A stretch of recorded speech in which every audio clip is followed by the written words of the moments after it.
अस्सलाम वालेकुम जी। आज हम नर्सिंग नोट्स के बारे में पढ़ेंगे कि जब हम शिफ्ट लेते हैं ना वार्ड में, तो हम फिर अपने पेशेंट के किस तरह वो नर्सिंग नोट डालते हैं। ठीक है, तो इसके बारे में मैं आपको डिटेल से एक वीडियो बना रहा हूँ। ठीक है, तो चलो स्टार्ट करते हैं। नर्सिंग नोट ये हम किस तरह लिखते हैं और ये क्यों लिखना, इसकी अहमियत क्यों है, ये क्यों हम लिखते हैं। ठीक है, तो नर्सिंग नोट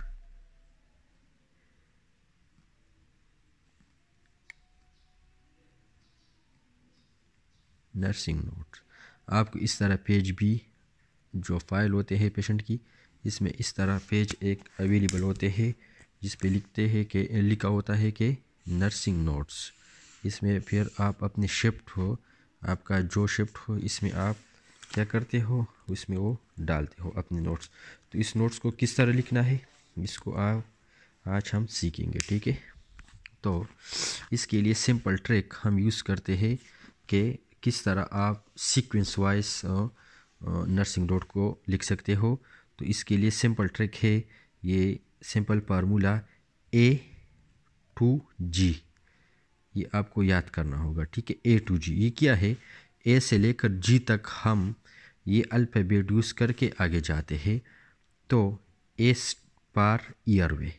ठीक है, आप देखेंगे कि पेशेंट को जो पेशेंट का ईयरवे है वो क्लियर है, मतलब क्लियर का मतलब कि इसको ईटीटी या ट्रिकियास्टोमी ट्यूब तो नहीं है।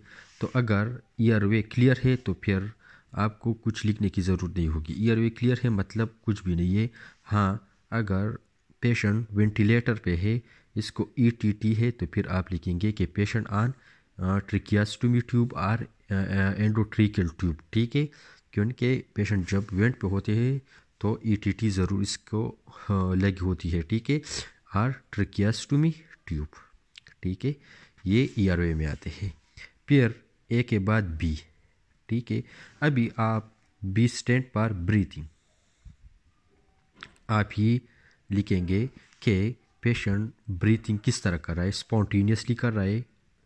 ठीक है, स्पॉन्टेनियसली कर रहा है, रूम एयर पे खुद ले रहा है ब्रीथिंग, ऑक्सीजन सिचुएशन मेंटेन कर रहा है, या ऑक्सीजन मास्क पे वो ऑक्सीजन ले रहा है, या जो नॉन ब्रीथिंग NBM। ठीक है, NRM नॉन ब्रीथिंग मास्क पे वो ले रहा है, या नेज़ल कैनोला पे ले रहा है। ठीक है, कौन सी वो यूज़ हो रहा है। ठीक है, तो ये चीज़ें इसके लिए क्या होते हैं, यूज़ होते हैं ब्रीथिंग में। सी स्टैंड पर किनोला। ठीक है, तो किनोला में ये अकेला, ये जो हम कहते हैं कि 16, 18, 20, 22 और 24 गेज किनोला, ये भी आते हैं इसके साथ IV किनोला। ठीक है, इसके अलावा CVP लाइन, इसके अलावा आर्ट्रियल लाइन। ठीक है, जो ये इसके अटैच हो, इसको लगे हो, किनोला लगा है, CVP लाइन लगे है, आर्ट्रियल लाइन जिस साइड पे लगे हो, तो आप नर्सिंग नोट में क्या करते हो, इसको मेंशन करते हो। इसके अलावा डी स्टेंट पर किया ड्रेन, पेशेंट को अगर इसकी सर्जरी है तो इसको ड्रेन लगा हुआ है, कौन सा ड्रेन है, रेडविक ड्रेन है, चेस्ट ड्रेन है। ठीक है, कौन सा ड्रेन है, तो उसको फिर आप क्या करेंगे, मेंशन करेंगे कि हाँ ड्रेन इंटेक्ट। इस तरह मैं आपको अभी एक एक नोट्स के एग्जांपल लिख के आपको मैं बताऊंगा। ठीक है, लेकिन डी स्टेंट पर ड्रेन इस हिसाब से आप आगे जाएंगे। डी के बाद ई आते हैं। ई का मतलब है कि एलिमिनेशन मतलब अभी एलिमिनेशन, पेशेंट यूरिन पास कर रहा है, स्टूल पास कर रहा है, तो किस तरह, अगर पेशेंट एलिमिनेशन यूरिन पास कर रहा है स्पॉन्टेनियसली, तो आप लिखेंगे पेशेंट यूरिन पास स्पॉन्टेनियसली। अगर पेशेंट यूरिन पुलिस के थिएटर के थ्रू, इसको पुलिस का थिएटर लगा हुआ है और वो पुलिस के थिएटर में यूरिन पास कर रहा है, तो आप फिर लिखेंगे कि पुलिस के थिएटर इंटेक्ट। ठीक है, और फिर ये जो यूरिन जो है वो इसमें पास कर रहे हैं, तो फिर आप इस तरह मेंशन करेंगे। ई के बाद आते हैं एफ।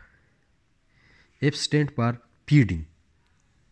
फीडिंग, ठीक है। फीडिंग का मतलब ये है कि पेशेंट ओरली कुछ ले रहा है या नहीं खुद, ठीक है, ओरली खुद ले सकता है या नहीं, या पेशेंट एनजी ट्यूब इसको लगा हुआ है और इस पर फीडिंग कर रहा है, या पेशेंट एनबीएम है, ठीक है, नन बाई माउथ, ठीक है, या एनपीओ इसको भी हम कहते हैं नन पर ओरल, ठीक है, एनपीओ। तो इस पे ये ले रहा है या नहीं, ठीक है, कौन सी ये एनबीएम है, एनपीओ है, या एनजी ट्यूब फीडिंग कर रहा है, या ओरली खुद कुछ ले रहा है, तो ये आप फिर फीडिंग जो एप होते हैं इसमें आप मेंशन करेंगे, ठीक है। मैं एग्जाम्पल आपको इसमें एग्जाम्पल में आपको ये समझाऊंगा, ठीक है। फिर एप के बाद आते हैं जी। जी में आप क्या देखते हैं, जीसीएस, ठीक है, जीसीएस ग्लास्कोमा स्केल। आप देखेंगे कि पेशेंट की आई रिस्पॉन्स किस तरह है, ठीक है, वर्बल किस तरह है और मोटर रिस्पॉन्स किस तरह है। ये जीसीएस में आपको फिर एक अलग वीडियो में समझाऊंगा, लेकिन आपको ये भी पता होनी चाहिए कि ए टू जी में आप जीसीएस को भी क्या करते हो, देखते हो, ठीक है, जीसीएस। तो ये था एक सिंपल सा ट्रिक जो कि आपको जब नर्सिंग नोट्स आप लिखते हो तो ये आपको सीक्वेंस वाइज इस तरह आनी चाहिए, ठीक है। तो मैं एक एग्जांपल दे रहा हूँ अभी। एक एग्जांपल के थ्रू हम समझा रहे हैं कि एक पेशेंट है, ठीक है, एक वार्ड में है, सपोज़ एक वार्ड में है, मेडिकल वार्ड में है, तो मेडिकल वार्ड में एक पेशेंट पड़ा हुआ है, तो आप जाके इसका क्या कर रहे हो, नर्सिंग नोट्स डाल रहे हो, ठीक है, नर्सिंग नोट डाल रहे हो। इस पेशेंट का ईयरवे क्लियर है, ठीक है, इस पेशेंट का ईयरवे क्या है, क्लियर है, कुछ भी नहीं लगा हुआ है, ईटीटी नहीं है, ट्रिकियास्टोमी नहीं है, तो इस ईयरवे क्लियर, ठीक है। फिर इसके बाद अब वो ब्रीथिंग कर रहा है स्पॉन्टेनियसली, ठीक है, खुद ब्रीथिंग ले रहा है, तो वो किस तरह में, इसको सिर्फ आईवी किनोला लगा हुआ है, इसके राइट हैंड में, इसको ड्रेन नहीं है और पुलिस के थिएटर उसको लगा हुआ है, ठीक है। इस तरह जो फीडिंग है वो ओरली ले रहा है, ठीक है, ओरली ले रहा है, और इसका जीसीएस 15/15 है, क्योंकि जीसीएस का जो वैल्यू है वो 15/15 होते हैं, ठीक है। तो इस तरह हम अभी एक नॉर्मल पेशेंट जो ये चीज़ें ज़्यादातर उसको नहीं है, इसमें हम देखेंगे कि किस तरह हम लिखेंगे, और इसके बाद फिर हम क्या करते हैं, हम एक आईसीयू वाला पेशेंट का वो करेंगे, ठीक है। ये जो ए टू जी है इसमें आप वाइटल साइन भी डॉक्यूमेंट करेंगे, ठीक है, वाइटल साइन भी लिखेंगे इस तरह। इसके अलावा पोजीशन, कौन सी पोजीशन पे पेशेंट पड़ा हुआ है, ये भी आपको क्या करना होगा, मेंशन करना होगा। अभी मैं आपको ये एक डिटेल वो कर रहा हूँ, ठीक है। तो आप सबसे पहले जब नर्सिंग नोट लिख रहे हो तो आपको क्या करनी चाहिए, आप पहले लिखेंगे कि patient receive from what shift. अगर आप इवनिंग शिफ्ट में, आपकी ड्यूटी इवनिंग शिफ्ट की है और आपने पेशेंट रिसीव किया मॉर्निंग शिफ्ट से, तो आप इस तरह कुछ लिखेंगे, ठीक है। तो पहले आप यहाँ पे लिखेंगे इस तरह, एक लाइन होगी, इसमें डेट किया है, सपोज आर 24/1/22 है, ठीक है। टाइम किया है, आपका शिफ्ट का टाइम है 2 PM, तो आपने ये मेंशन किया कि ये टाइम, ये डेट, और शिफ्ट कौन सा है, इवनिंग शिफ्ट। अगर ये भी मेंशन करें तो अच्छा ही होगा, ठीक है, इवनिंग शिफ्ट। ये आपने अपनी डिटेल लिखी। फिर इसके बाद आप लिखेंगे क्या, पेशेंट, देख लो, patient received from morning shift, ठीक है। आपने तो मॉर्निंग शिफ्ट से रिसीव किया ना, आपकी इवनिंग शिफ्ट चल रही है, तो आपने मॉर्निंग शिफ्ट से रिसीव किया। किस पोजीशन में, किस कंडीशन में, आगे लिखते हैं शिफ्ट। तो अभी आप देखेंगे पेशेंट को कि कौन सी पोजीशन पे लेटा हुआ है, वो किस तरह, कौन सी पोजीशन है। सपोज आपने देखा कि पेशेंट सिटिंग पोजीशन पे है, या प्रोन पोजीशन पे है, या लेटरल पोजीशन पे, या सुपाइन पोजीशन पे, तो आप इसी पोजीशन को क्या करेंगे, मेंशन करेंगे। तो आपने देखा कि पेशेंट लेटरल पोजीशन पे, एक साइड लाइन पोजीशन पे है, तो आप लिखेंगे patient receive from morning shift lying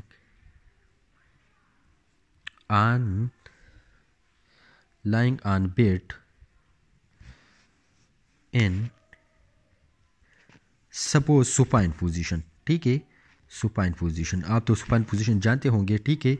इस पोजीशन पे क्या था, पेशेंट लेटा हुआ था, ठीक है। फिर आप देखेंगे कि इसको ETT ट्रिकियास्टोमी ट्यूब है तो फिर आप मेंशन करेंगे, अगर नहीं है तो आप लिखेंगे ईयरवे क्लियर। ठीक है, ईयरवे क्या है, क्लियर है। फिर आप इसके बाद लिखेंगे ब्रीथिंग कर रहा है किस चीज़ पे, सपोज वो पेशेंट खुद ब्रीथिंग कर रहा है तो ब्रीथिंग वाया रूम ईयर खुद ले रहा है। ठीक है, रूम ईयर पे क्या कर रहा है, वो ब्रीथिंग कर रहा है। फिर सी पे आ जाओ तो इसको एक IV किनोला लगा हुआ है इसके राइट हैंड में, तो IV किनोला एम्प्लेस्ड लगा हुआ है। ठीक है, इन राइट हैंड। ठीक है, अभी आपने IV किनोला की जिक्र की, सपोज उसको रिंगर लैक्टेट 100 ml/h के हिसाब से कंटिन्यू है। ठीक है, तो आप लिखेंगे इन्फ्यूजन RL @ 100 ml/h कंटिन्यू। ठीक है, तो आपने ये भी मेंशन किया कि RL 100 ml के हिसाब से, अगर वो जो इन्फ्यूजन जो भी चीज़ इसको कंटिन्यू हो तो आप इसके बाद फिर लिखेंगे जो किन्यूलेशन की जिक्र की, इसके बाद आप IV फ्लूइड की जिक्र भी इसके बाद करेंगे। ठीक है, एक अच्छा सा वो बनेगा। ठीक है, फिर आपने ये लिखा कि 100 ml कंटिन्यू है। फिर इसके बाद आप लिखेंगे कि ड्रेन इसको है तो ठीक है मेंशन करो, अगर नहीं है तो छोड़ दे, ड्रेन नहीं है तो छोड़ दे। फिर आपने देखा कि आपके पेशेंट को किया है पुलिस के थिएटर लगा हुआ है और वो यूरिन पास कर रहा है पुलिस के थिएटर में। सपोज मैं इसमें ये कर रहा हूँ कि पुलिस के थिएटर इसको नहीं लगा हुआ है, तो आप लेंगे यूरिन पास स्पॉन्टेनियसली। ठीक है, वो खुद ब खुद क्या कर रहा है, यूरिन पास कर रहा है खुद। ठीक है, इसको के थिएटर नहीं है। फिर इसके बाद आप आ जाओ फीडिंग पे, तो सपोज पेशेंट क्या है, वो ओरली खुद ले रहा है। ठीक है, तो आप लिखेंगे पेशेंट ओरली टेकन आर, आप ये लिख से अलाउड। ठीक है, वो अलाउड है, खुद ले सकता है। फिर इसके बाद आपने देखा verbal I response GCS is 15/15। ठीक है, ये भी आपने देखा कि इसका GCS बिल्कुल नॉर्मल है, तो ये आपने देखा। फिर तो आपने देखा कि इस पेशेंट की वाइटल साइन आप लिखे, तो आप लिखेंगे कि vital sign checked and documented. ठीक है, आपने चेक किया और डॉक्यूमेंट किया। अगर आपने वाइटल साइन की जो क्या है शीट है इसमें आपने डॉक्यूमेंट की है तो ठीक है, अगर उसमें नहीं है तो आप यहाँ पे फिर भी कर सकते हो कि आपने वाइटल साइन जो डॉक्यूमेंट किया ये क्या है, BP कितना है। ठीक है, सपोज 130/7 BP है, MM आप HG। ठीक है, टेम्परेचर इसका था आपने देख ला 98 हो, फ़ारेनहाइट SpO2 इसका 98%। इस तरह रिस्पायरेटरी रेट आपने चेक किया जो कि 20 था, एक्सेट्रा। ठीक है, ये जो आपने किए ये आपने इसका जो एक पेशेंट जो मेडिकल वार्ड से रिलेटेड पेशेंट था इसका आपने किया जो नर्सिंग नोट्स थे वो आपने डाल दिए। तो इसी तरीके से आप नर्सिंग नोट्स एक पेशेंट के लिए जो कि ये चीज़ें इसके हिसाब से आप क्या कर सकते हो, डाल सकते हो बहुत आसानी से। ठीक है, आई होप कि ये चीज़ आपको समझ आई होगी। अभी मैं आपको वो पेशेंट जो कि ICU में एडमिट है, इसको वो पेशेंट वेंटिलेटर पे है और वो पेशेंट क्या कर रहा है, इसको CVP है, इसको आर्टीरियल लाइन लगा हुआ है, इसको ड्रेन है, इसको पुलिस के थिएटर, इस सब कुछ और इसका जो NG फीडिंग है। ठीक है, उस सब के बारे में अभी हम ये पढ़ेंगे। ठीक है, ये तो एक पेशेंट जो कि हम वार्ड में प्रेजेंट होते हैं इस हिसाब से आप लिखेंगे। अगर सपोज़ एक पेशेंट है वो ICU में है तो फिर आप किस तरह लिखेंगे। ठीक है, तो ICU में ऑलरेडी अगर एक पेशेंट है इसकी सर्जरी हुई है तो आप किस तरह इसके नोट्स लिखेंगे। तो आ जाओ यही वही चीज़ दोबारा लिख लो। ठीक है, टाइम, डेट, टाइम और कौन सा शिफ्ट। तो आपने अपना शिफ्ट में अपना पेशेंट अपने शिफ्ट में रिसीव किया और आप इसके रिसीव नोट्स लिख रहे हो। ठीक है, तो किस तरह लिखेंगे, आप एक पेशेंट है और इसका सर्जरी है cabbage. Coronary artery bypass grafting, ठीक है, के बीच ये सर्जरी इसकी और तकरीबन 4-5 घंटे इसकी हुई है, वेंटिलेटर पे है, ठीक है। ये पेशेंट, आप इसके रिसीव नोट्स डाल रहे हो तो किस तरह आप ये रिसीव नोट डालेंगे, ठीक है। तो आप लिखेंगे patient received from morning shift, ठीक है, वही इवनिंग शिफ्ट में आप आए हो, ठीक है, शिफ्ट ऑन वेंट, ठीक है। अभी वो वेंट पे है, ETT उसको लगा है ऑन वेंट। अभी आपको अगर वेंटिलेटर की मूड्स आपको पता हो तो ठीक है, वरना मैं इंशाल्लाह इस पे भी एक डिटेल वीडियो बनाऊंगा, ठीक है। Patient receive from morning shift on went, suppose वो पेशेंट वेंट पे है लेकिन कौन से मूड में है, SIMV मूड में है, ठीक है।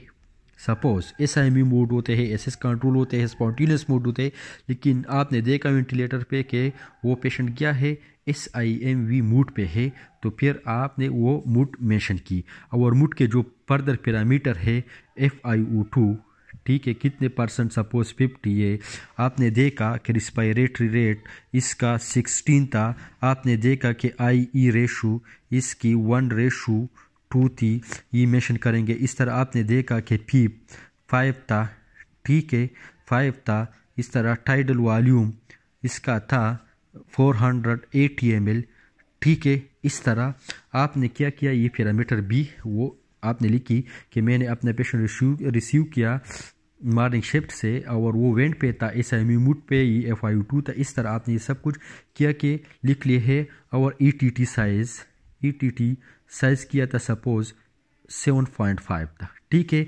और पिक्स कौन सी, कितने सेंटीमीटर पे, पिक्स्ड ऑन 22 cm, ठीक है। वो फिर आप देख लेंगे कि ETT कौन सी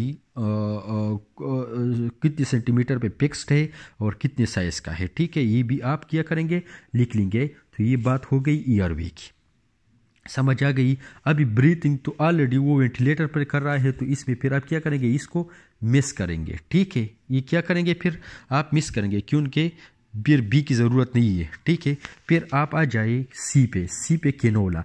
तो आपने देखा कि IV केनोला, आपने देखा IV केनोला लेफ्ट हैंड पे, canola intact in left hand, ठीक है। our CVP line intact in right jugular vein,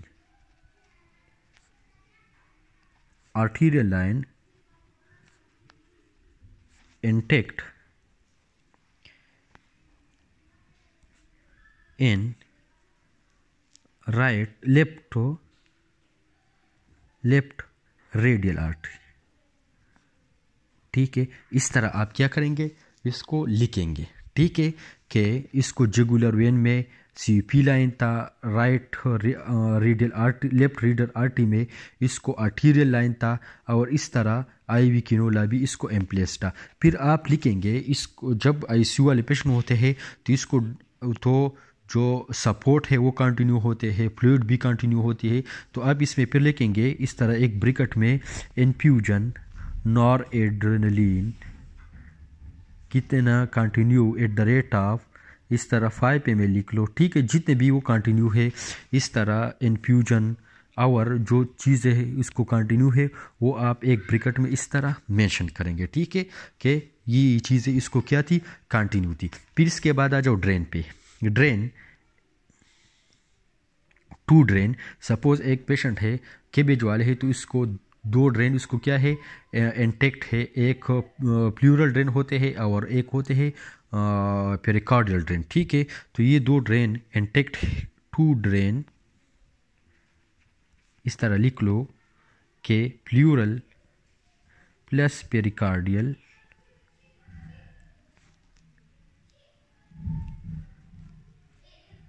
to drain एक इंटेक्ट, ठीक है। इस तरह लिख लो कि 2 ड्रेन इसको इंटेक्ट है।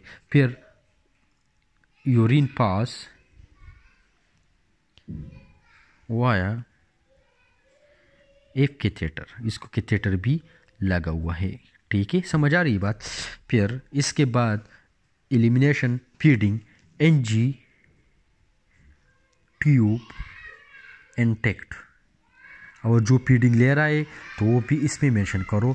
और GCS अगर आप देख ले तो पेशेंट ऑलरेडी इसको सेडेशन कंटिन्यू होते हैं, तो फिर आप इसमें GCS इतना वो नहीं करता, लेकिन फिर भी अगर स्पॉन्टेनियस मूड पे है तो फिर आप फिर भी देख सकते हो कि GCS कितना है। तो वर्बल रिस्पॉन्स इसका तो मेरे ख्याल में नहीं है, क्योंकि वो तो ऑलरेडी ETT को होती है, तो फिर आप ही नहीं कर सकते। ठीक है, तो फिर इसके ये हो गया। फिर लास्ट में लिखो कि इसको कार्डिक मॉनिटर अटैच्ड वाइटल, क्योंकि ICU में जो पेशेंट होते हैं वो कार्डिक मॉनिटर उसको अटैच होते हैं। ठीक है, vital sign checked and documented. ठीक है, तो वाइटल साइन चेक के डॉक्यूमेंट वो जो ऊपर किस तरह था इस तरह आप भी लिख लो कि BP कितना है, ठीक है, हार्ट रेट कितना है, टेम्परेचर, ठीक है, इसी तरह SpO2, ठीक है, रिस्पायरेटरी रेट, ठीक है, इस तरह वाइटल साइन लिख लो।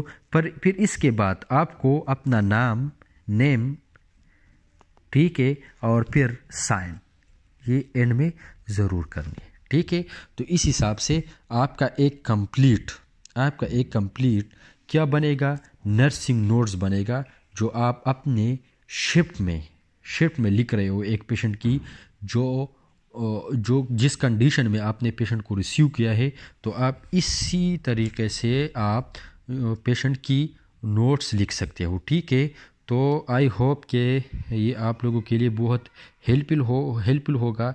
ठीक है, और इंशाल्लाह तो टाइम अगर मिली तो हम वीडियो बनाएंगे।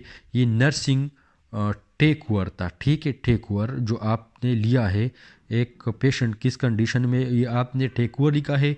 हैंड डूअर, जिस तरह अगर आपका शिफ्ट ख़त्म हो रहा है तो आप किस तरह हैंड डूअर वो लिखेंगे। इंशाल्लाह इस पे भी मैं एक वीडियो आप लोगों को अपलोड करूँगा। Thank you so much.